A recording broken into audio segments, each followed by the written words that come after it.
The internet freaked out last month when the haunted doll Annabelle was taken on tour around the country. I got so many messages from you guys about buildings that were burning down in her wake, prisoners that were escaping, and how she may or may not have gone missing at one point during the tour.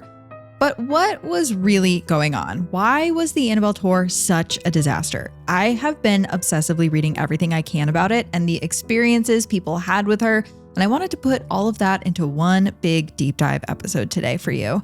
And before we get into it, you know I love hearing about your morbid little hobbies and jobs and interests. And in this episode, I specifically wanted to shout out Adam, who reached out to me. Adam owns the Three Cranes, a pub in Rotherham, England from 1470. He says it's possibly haunted, and they're actually going to do a seance there this July, probably to find out for good. If you find yourself in the area, please check it out and say hello to the medieval ghosts for me. We're off next week, but we'll be coming back strong with the start of our Dark Summer series, Volume 2. I know that a lot of you are going to be on the road traveling, camping, visiting family for the 4th of July, so it's an extra good time to binge on episodes you haven't caught up on yet. Make sure you check out the free trials on Patreon and Apple Podcasts, where you're also able to listen to the back catalog of bonus episodes. Last month, we covered Secrets of the Vatican, and this week we're going to be exploring when psychological experiments go wrong throughout history. So check out those free trials. And do you know what makes it an even better time to subscribe? We are dropping all new Heart Starts Pounding and Rogue Detecting Society merch today. We've got hoodies, our Jinx disco tee, and my personal favorite, a Rogue Detecting Society journal. Patreon subscribers get 10% off, and Patreon High Council tier subscribers will get 20% off their purchases. I'm very excited about these. I've been wearing the samples around for weeks now, and I've been keeping all of my notes in my RDS notebook. Also, Apple subscribers, make sure you listen through the end of the episode to find out how you can get your very own secret 10% discount. Okay, just to reiterate, next week, Heart Starts Pounding Binge Week. So try out a subscription, try to catch up on content, get ready for Dark Summer, and make sure you go check out our merch at shop.heartstartspounding.com. Links to everything are going to be in the description. All right, now let's get to it. Before we get into the tour, let's do a quick little refresher on who Annabelle is. The story, as Ed and Lorraine Warren would tell it, is as follows. In 1970, a 28-year-old nurse in Hartford, Connecticut was gifted a Raggedy Ann doll by her mother. It was a cute little birthday gift that she didn't really think much of, but pretty much immediately the doll started exhibiting strange behavior. For instance, she would place the doll on her bed neatly, only to find that it had switched positions while she wasn't looking. Soon, the doll started appearing in different rooms of the house mysteriously, like some invisible force was carrying her around. The woman and her friends would also find scraps of parchment paper lying on the floor with scribbled handwriting that read, "Help me, help us." It was particularly strange because the woman didn't have any parchment paper in her home at the time, so where were these notes even coming from? She and her friends thought maybe an intruder was sneaking in and leaving them, though they could never find any signs someone had broken in other than the notes, and the notes persisted even when the house was fully locked down. Then, one day, one of her friends woke from a nap to see the Raggedy Ann doll staring at him, and he got the overwhelming feeling of hands on his throat starting to choke him. After that, the friends called a medium who told them that the spirit of a young girl named Annabelle Higgins was trapped inside the doll. Annabelle had lived on the property previously, but died when she was just 7 years old. They were told that this young girl just wanted to be loved, and they could give her permission to stay inside the doll, which they did. And that made things much, much worse. It's now believed that that was not the spirit of a young girl inside the doll, but in fact, something much more sinister. And by inviting it to inhabit the doll, it was basically given permission to stay. The name Annabelle stuck despite not being the ghost of the little girl, and she is still referred to as that to this day. Eventually, demonologists Ed and Lorraine Warren came to own the doll, and they kept her locked in a glass case inside their Museum of Haunted Objects in Monroe, Connecticut. Here's Lorraine talking about her museum and the Annabelle doll. Everything in here has been taken from some place where people were either killed or maimed or so many ways. So it's tragic for me, to even go, people are very, very interested in the museum. Don't ever touch anything. And if you do, let me know. This is the worst thing in here. It's that doll. I'm not gonna stare at it though. And that's the one that's sort of depicted a little bit in this movie, correct? Yes, it is. Yeah. That's the Annabelle doll. The couple always made it clear whatever is in Annabelle is evil, and it's probably something we'll never understand, so it's important that she always stays inside of her case and never moves.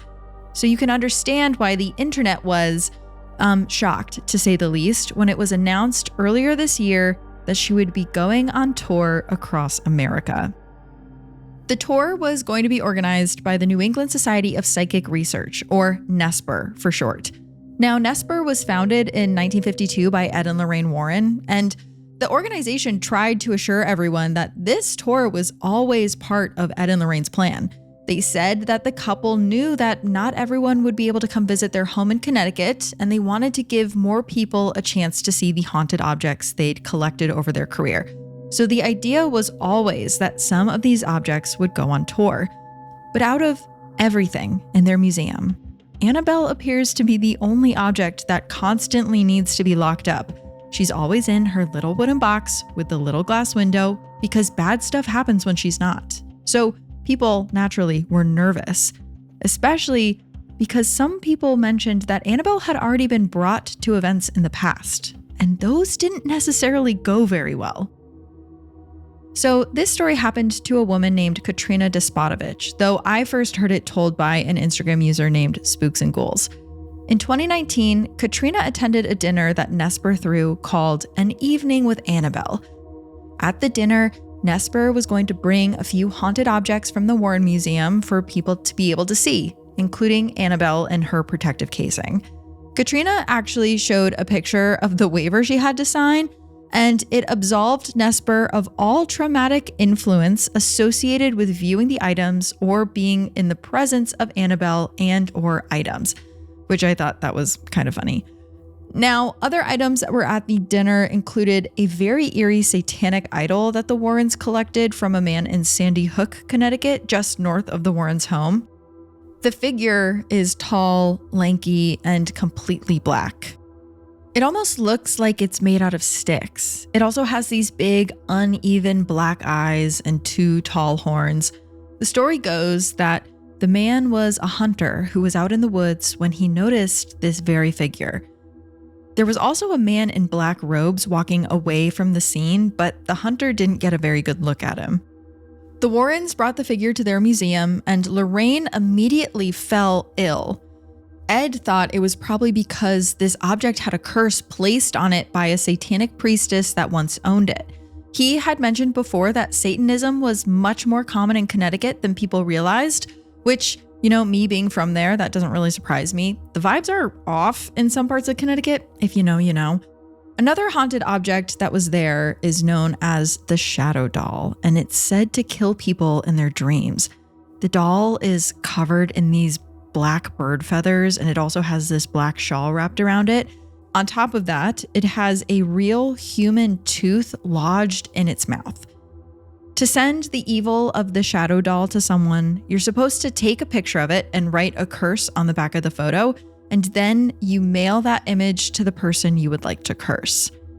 And finally, at this dinner, there was, of course, Annabelle herself, the woman of the hour. Katrina was very careful while she was at this event, mind you. She's a darkly curious person just like us, and she wanted to see the doll up close, but she also wanted to be safe. So she had holy water sprinkled on her before the event, and she made sure to be very respectful towards Annabelle when approaching her and taking a photo. But after the event, she noticed that she had multiple strange bruises on her arms and legs. The one on her arm looked like something the size of a doll opened up its mouth and bit down on her, almost like teeth marks. Not really breaking or indenting the skin, but hard enough to leave a bruise. She also had these weird dark bruises on her legs, like something was grabbing at her. Katrina was completely shaken by this experience, and her story started circulating around the internet once it was announced that Annabelle was going on a much larger tour.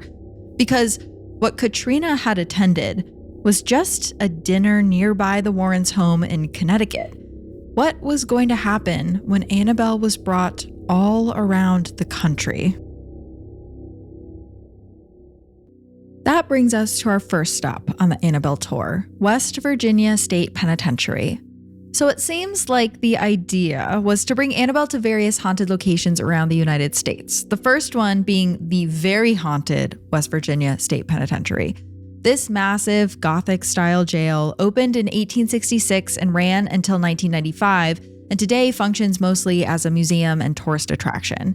It has an incredibly dark past. Lots of hangings happened on the grounds, and actually, Bud Peterson, who was the last man ever executed at the prison, is still buried in the back because his family didn't want to come collect his remains. It's said that his ghost still stalks the area most nights. Back in the day, executions were actually all carried out in public, and people in town could gather to watch. That is, until the hanging of Frank Heyer. Frank was in the prison for killing his wife and was set to be hanged on June 19, 1931. The Virginia Chronicle reported that day, Frank walked up to the gallows, loudly proclaimed to the crowd, quote, "I am guilty and the whiskey was the cause of it. Jesus has saved my soul and I'm not afraid to die." And then the lever was pulled and the trap door below his feet swung open. The only problem was Frank was a heavyset guy and the wrong rope had been selected for the hanging. By the time his body fell through the trap door, the rope had sliced his head clean off. Apparently, the crowd could handle regular hangings, but beheadings were far too much for them. And after that, capital punishment was all performed in private. Aside from all the executions, botched and otherwise, 36 murders also happened within the prison. The most famous being the butchering of a man named R.D. Wall. Wall was caught snitching on his fellow inmates in 1929, and 3 other inmates slashed him with dull homemade shivs in a hallway. By the 1980s, conditions in the prison had totally deteriorated. It had not been kept up at all due to lack of funding. Rats and flies were everywhere. They were infecting inmates with diseases and eating their flesh.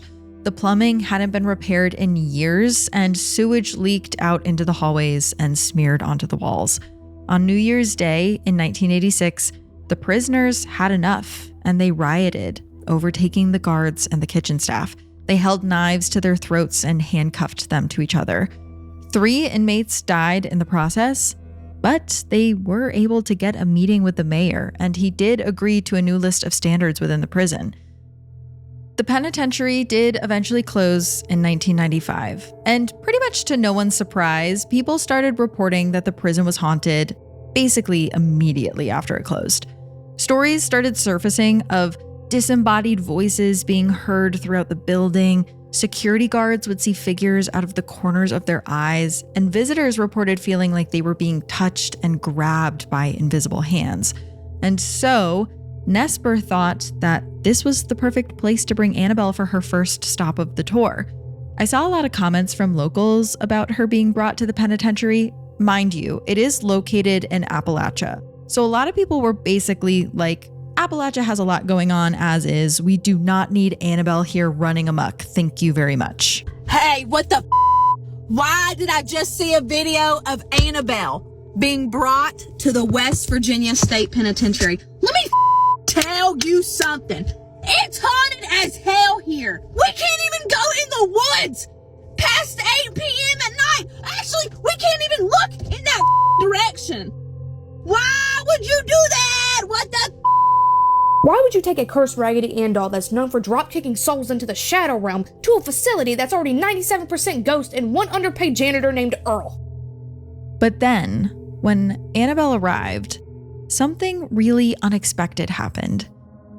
After Annabelle's night at the penitentiary, Ryan Buell, who worked for the Warrens organization and seemed to be organizing the whole tour, took to TikTok to explain that when they brought Annabelle into the building, all of the paranormal activity quieted. It was like someone turned the dial on all the ghosts down. He said that Annabelle herself was quiet as well, and not much really happened around her. And he seemed to be pretty surprised by this, as if bringing Annabelle into an already paranormal hotspot was like adding fuel to a fire. Everything should amplify. Annabelle would be kind of like the maestro conducting the ghost choir. But no, everyone watched in confusion as everything got quiet that night once she was wheeled in. And then, apparently, when she was wheeled out of the jail the next day, all of the ghost activity resumed. So people started thinking Annabelle was maybe more like a shark in the water. Like once she comes around, spirits go into survival mode and hide. And if that's the case, then they were in for a really boring next few weeks on this tour. At least, that's what they thought. But then after this, they brought Annabelle to New Orleans. Now, for her New Orleans stop, Annabelle was brought to the French Quarter as part of an event thrown by Ghost City Tours. New Orleans is a very, very haunted place. We did a whole episode on some of the most famous ghost stories from New Orleans. I'll actually link that in the description for those that are interested. But think modern day vampires, big above ground cemeteries with ghosts that stalk the aisles, and a long, rich history of voodoo and other forms of folk magic. There's ghosts all about, but after Annabelle's quiet stop in West Virginia, it seemed like Nesper was feeling pretty calm about her visit, like it would just be another quiet evening. But it became very clear very quickly that some of the locals did not want her there. Go to hell, Annabelle! Go to hell, Annabelle! Don't you come to New Orleans for that no more. I'll put my holy water down on you. I rebuke you in the name of New Orleans Voodoo, Annabelle. I rebuke you. I rebuke you. This is a woman known as the Bone Lady, shaking a tambourine at Annabelle and telling her to go back to hell. The Bone Lady is a 5th-generation voodoo priestess who lives in New Orleans and owns the Voodoo Bone Lady Voodoo Shop. Apparently, when Annabelle arrived, the van carrying her was parked directly in front of the Bone Lady's store, and weird things started happening immediately. When I tell you this is weird, this is getting weird. It is 80-something degrees outside in New Orleans today, and it is ice cold in this shop. As soon as they brought Annabelle next door, temperature drops. I'm putting on 2 hoodies. Did you hear what I said? 2 hoodies in May in New Orleans. It's 80-something degrees outside. Oh my gosh, I told y'all all kind of crazy stuff was happening. Look, the lights are flickering. This has been happening on and off ever since they brought that demon doll next door. Oh my gosh. The Bone Lady also stopped some people who were coming out from seeing Annabelle to get their reaction, and people were really all over the map. One woman was excited because she saw the doll's hand move on its own, and maybe she caught it on camera. Another man had that look you get on your face after a really intense roller coaster ride, like he was in shock from the intensity of the experience. And another man refused to speak about what he had seen until he was standing outside of a cathedral. Okay, this man right here, he went to go see Annabelle, and he gonna tell us what he saw, but he's so spooked about it that he don't even feel comfortable telling it unless he came over here in front of the cathedral. Now, what did you see? I went in that place, I saw that dog. The dog eye was black. Then the dog eye turned red. When the dog eye turned red, I left out the place and ran around the mother corner. When I looked back, that dog still got these red eye like on fire. I'm gonna have to come to your place, and you have to teach me something to get this voodoo off me or whatever it is on me. It's a little hard to hear him, but he says that Annabelle's eyes turned from black to red, and then he ran out of the building. By this point, it was becoming very clear to Ryan and Nesper that New Orleans was not going to be as quiet as West Virginia was. If the West Virginia State Penitentiary went dark to avoid antagonizing her, New Orleans was on full attack mode, sending the living and the dead to get the doll out of the city. After one night in town, though, Annabelle was whisked away to her next spot. And maybe the people of New Orleans all collectively exhaled because they thought that this nightmare was over. But it seemed like the mayhem was only just beginning. The next morning, as Annabelle was being loaded into Nesper's black van to be transported to her next stop in Texas, residents of Louisiana woke to the news that the largest antebellum plantation in the South, Louisiana's own Nottoway Plantation, had burned to the ground. People were shocked at the news. How did a house that lasted 165 years, that had continually been maintained, that had grants given to it specifically for renovation and upkeep, suddenly burn to ash in the night? And I mean ash. When you look at videos and pictures of the event, you'd be hard-pressed to find a square inch of this place that was not engulfed in flames. It's like hell opened up and swallowed it whole. And a lot of people in Louisiana started pointing fingers at Annabelle. Because if, let's say, the ghosts of New Orleans were on high alert the night before, waging a spiritual war with the doll, well, there was one place in Louisiana that was also incredibly spiritually dark. The exact type of place that Annabelle would have wanted to attack, at least according to some people in Louisiana. Let me start by giving you a brief history of the Nottoway Plantation. Nottoway was built in 1859 by enslaved people for a man named John Randolph, who was one of the most prominent slave owners in the South. John was a farmer of both cotton and sugar, which made him incredibly rich. At its height, Nottoway held 155 enslaved people, many of which are still believed to be buried on the grounds in unmarked graves. One of these people was Alice Thompson, a woman who would go on to bear the children of John Randolph's son. One of her descendants is a woman named Judy Whitney Davis, and she leads tours at Nottoway. So one thing that Judy noticed about Nottoway when she started working there is that the website calls it a resort and a mansion, and it's mostly marketed as a wedding venue. The small houses in the back of the property are now referred to as cottages instead of what they most likely originally were, slave quarters.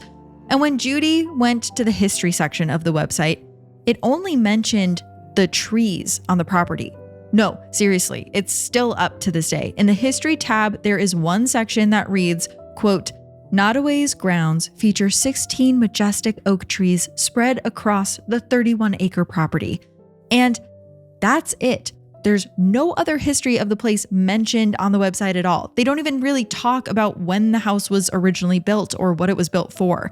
It seems like the whole website had scrubbed its dark history and even the word plantation. But we've discussed this a lot here at Heart Starts Pounding, but it bears repeating. Just because your website is neatly designed with italic 4-0 rounded font, just because the photos are all of smiling couples on their wedding day, and just because you've swapped out some of the original furniture, doesn't change the history of what happened there. It doesn't remove the hundreds of unnamed bodies that are buried in shallow graves by the levee in the backyard. It doesn't eradicate the spirits of those who can't ever find rest, who still patrol the halls no matter how hard the new management tries to ignore them. And so, the day after Annabelle left Louisiana, a fire broke out in the attic of the Nottoway Plantation. And for 17 hours, it demolished the structure of the house, wrecking the silk curtains, the antique family portraits, the remaining original furniture, and other valuables still left in the home. And immediately, social media exploded. There were memes I saw right away of Annabelle standing in front of the plantation while it burned, her wicked grin taking on a whole new meaning. It actually became such a viral thing on social media that Ghost City Tours, who hosted Annabelle in New Orleans, issued a statement saying, quote, "We've seen the comments blaming us and Annabelle's visit to our store in New Orleans for the fire. Ha, we realize people are joking, we hope. No, Annabelle didn't burn down Nottoway Plantation. Don't go giving Hollywood any more ideas for horrible movies." The official report said the damage was caused by an electrical fire, but that it was a total loss. There was no hope of any sort of recovery for the plantation's main building. And some people felt like this whole thing was too spiritual to just be an electrical fire. They pointed to images of the fire where it looked like figures were on the second floor while everything burned around them. Other people said they could see faces in the flames, as if the fire was releasing all of the spiritual energy of the place in a sort of cleansing. And I did see one quote in all of this that I still think about. It read, "In a city built on spirits, nothing burns without reason." And it seems like a lot of people in Louisiana agree with that statement, especially because not long after the Nottoway fire, another historical building, this time back in New Orleans, would also go on to suffer a catastrophic fire. But not before the people of New Orleans woke up the next day to even more shocking news. This episode is brought to you by Cash App. There used to be an old house on Maple Avenue. It had been abandoned for decades until a few years ago when a couple named Megan and Chris bought it. Now, they were young, adventurous, total DIY types. They saw that rundown house and thought, we could fix it up. The neighbors tried to warn them, of course. That place is haunted. It's cursed. But Megan didn't believe in ghosts. And plus, she got that house for a steal. So the two moved in. The first night, everything was fine. A couple of creaks, a little cold draft, but nothing they couldn't handle. But then, night 2 hit. Around 3 a.m., Megan woke up to this clinking sound coming from down the hallway, like coins. She looked through her open door down the pitch black hallway, and the sound got louder and closer, eventually waking Chris up. Then, suddenly from the hallway, a figure appeared. Pale, translucent, tattered and worn clothes with wild white hair, the ghost of an old man holding a rusty key in one hand and a crumpled map in the other. He looked at them, eyes hollow, and said, "Where is my treasure?" Naturally, they freaked out. Who wouldn't? The two cowered in their bed as the figure walked over to their closet, the floorboards creaking beneath him. They watched as the door popped open by itself, and then the figure started pulling up the floorboards.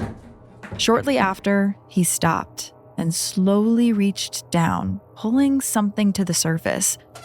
It was an old, rusty box. It looked older than the house itself. The figure held it to its chest and said, "My treasure." At this point, Megan and Chris were more curious to know what treasure was before them in the box than they were scared. The figure then popped open the lid of the box and revealed it was full of old, dusty, and rusted coins. "How much is in there?" Chris asked. "It's my life savings," the figure said. "It's worth $100. Chris and Megan looked at each other. Yeah, $100 won't really get you far these days. Megan got up and crouched next to the figure and put her hand on his back. Honestly, you should have kept that money in a high-yield savings account. If you'd put it in Cash App back then with a decent interest rate, now that would have been some treasure. Just then, the figure let out a horrible wail and vaporized. Poof. Gone. Since then, no one's seen the ghost again. Moral of the story? Don't bury your money in the floorboards. Let it grow in a high-yield savings account. Cash App makes saving simple. If you direct deposit at least $300 in paychecks each month, you can unlock up to 4% interest on your savings and watch your account grow. Plus, getting started is simple. No extra hoops to jump through, no extra stress. All of the tools are right there to help you cash in. Download the Cash App and start your high-yield savings journey today. Terms apply. See this episode's description for important product disclaimers. That's money. That's Cash App.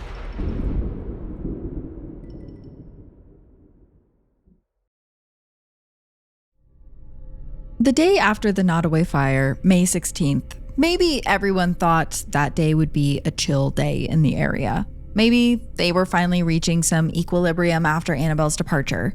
But no. Once again, the people of New Orleans woke up to a very shocking notification. That night, at 12:23 a.m., 10 inmates from the New Orleans Parish Prison had managed to escape and were currently on the run.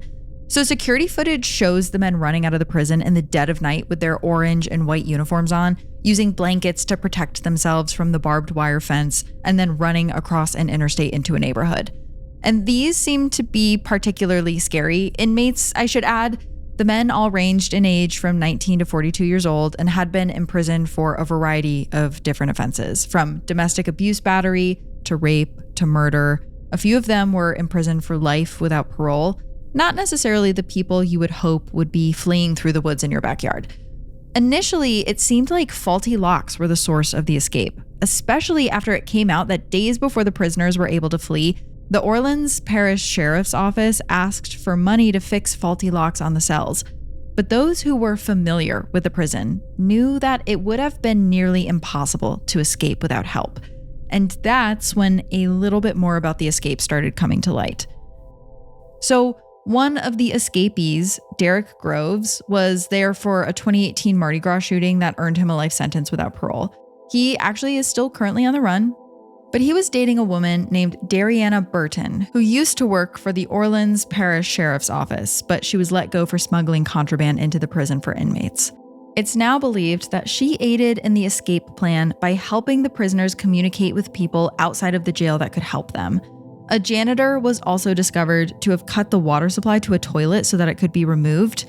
And it seems like the prison wasn't aware that the escape had taken place until a routine head count in the morning when a guard finally realized that 10 people were missing.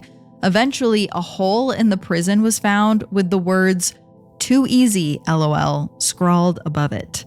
I will add here that while 8 of the prisoners who escape have been recaptured, there are still 2 people that are on the run, and people in the area are still on high alert. Was this back-to-back mayhem the work of Annabelle, or was it just mere coincidence? Why was all of this happening so soon after her visit to the area? Well, people didn't really have a chance to even think about that question because that's when the next fire erupted. On May 19th, just days after the Nottoway fire and prison escape, Judy Boudreau awoke to the smell of smoke and popping sounds coming from her kitchen. Immediately, she rose from her bed and her heart sank because she was living on one of the most spiritual sites in all of New Orleans, a site that is a stop on every single Voodoo tour that goes through the city. Judy lived in a cottage that was built on top of Marie Laveau's original home. Now, Marie Laveau was the most famous Voodoo priestess to ever live in New Orleans. She was known for appearing to never age and for carrying a snake named Zombie around her neck at all times. Born in 1801, Marie grew up to be what some people called the most powerful figure in New Orleans society. People both feared and respected her like she was a Machiavellian prince. She made such an impact that the New York Times actually ran her obituary when she died in 1881. And there are so many stories of how Marie could use voodoo to help people in New Orleans, like the time that a wealthy businessman approached her. His son had been accused of murdering a Creole girl, and his father begged Marie to use her powers to help exonerate him of the crime. Marie agreed, but only if the man would sign over all of his land to her. The businessman agreed to it, and she got to work. According to the legend, Marie went to the St. Louis Cathedral with Zombie, her snake, wrapped around her neck, and she prayed at the altar as she held 3 spicy guinea peppers in her mouth. She asked that the pain she felt from these peppers be penance for the crime committed. And then she took those 3 guinea peppers and placed one under the judge's seat, one under the jury, and one under the seat of the businessman's son. He was eventually acquitted of the crime, and the land was all signed over to Marie. To this day, her house has remained a pillar of New Orleans' spiritual history, but that almost all changed on May 19th. Luckily, the fire department was able to put out the fire in about 2.5 hours, but that didn't stop it from creeping up the walls, damaging the kitchen and other parts of the house with fire and smoke damage.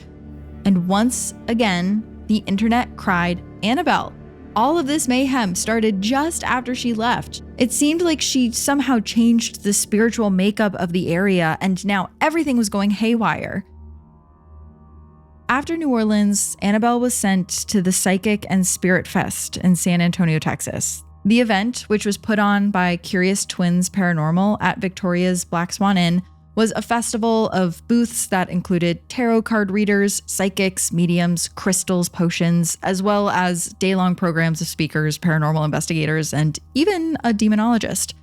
But the main event was being able to see Annabelle. And it was actually here that we had some members of the Heart Starts Pounding community go and see her, though no one reported any bite marks or bruises. I trust that's because you guys went to lengths to make sure you'd be okay in her presence. It was at this stop, though, that rumors started swirling that she had gone missing.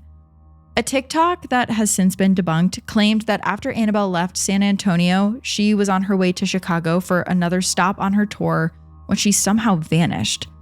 Ryan with Nesper did jump onto TikTok pretty much right away, and he debunked this. He let everyone know that she was never going to Chicago and she never got lost along the way. After San Antonio, she went straight back to the Warren Museum in Connecticut, and that's where she is right now. And so, it seems like this leg of her tour ended on a much calmer note, considering how chaotic it had become. But I will add, this tour is far from over. Annabelle does have some more stops this year, should you be brave enough to go see her. She'll be at an orphanage in Gettysburg, Pennsylvania from July 11th to July 13th. And then she's going to be in Rock Island, Illinois from October 4th through October 5th. After that, I believe she's ending her tour at Scarefest in Lexington, Kentucky, October 17th through 19th, just in time for spooky season. But what do you guys think? Will the second leg of her tour be as spiritually chaotic as the first? Can anywhere in the US truly top New Orleans when it comes to spirits? I'm honestly not sure myself, but let me know wherever you listen if you plan on seeing Annabelle while you can, or is she better off left alone? That's all I have for you this week. We're off next week, but we'll be back with the start of our Dark Summer series, kicking off the second week of July, starting with terrifying camping stories. Until then, stay curious. Ooh. Heart Starts Pounding is written and produced by me, Kaelyn Moore. Heart Starts Pounding is also produced by Matt Brown. Sound design and mix by Peachtree Sound. Special thanks to Travis Dunlap, Grayson Jernigan, the team at WME, and Ben Jaffe. Have a heart-pounding story or a case request? Check out heartstartspounding.com.